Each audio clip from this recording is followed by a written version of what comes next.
Dito tayo sa gitna.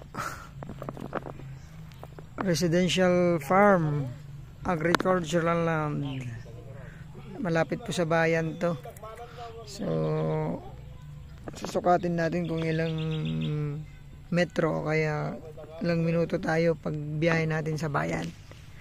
Ito, back to back road. So, may tanim po ngayon na singkamas. Pero pwede dito palay, gulay, mais, sibuyas, pwede siya. Tapos may mga konting port bearing doon, mangga. Ito yung property, boundary to Pilapil. Siguro nasa rin po yung frontage nito sa 25 pataas. Hanggang doon yung property natin. May isang fish pond doon sa dulo.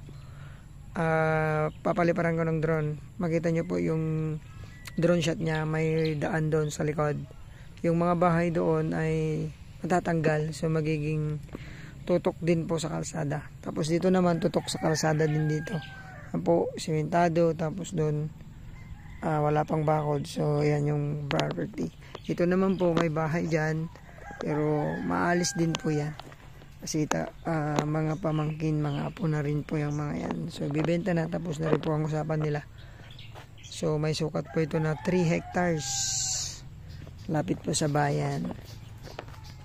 Ito, tinatamnan po ng gulay ngayon. Tapos may mga saging.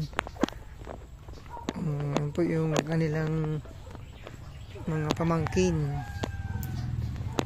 So maluwang din. So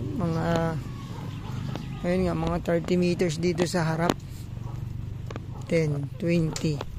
So 25 pataas yung ating property na tinitingnan ngayon. Residential. May puno ng mangga. May star apple. Maluwang po.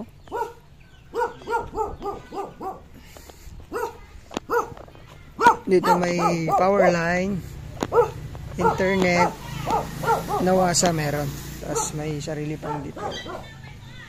Ito yung barangay road. Yan yung kanilang frontage. Hanggang dun din.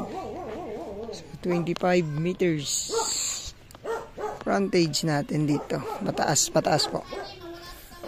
Ito yung papuntang bayan.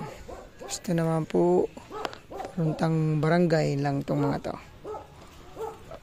Ayan. 2 lane siya. 2 lane. Tapos sa dulo din 2 lane siya. Ayun o. 2.4 pala.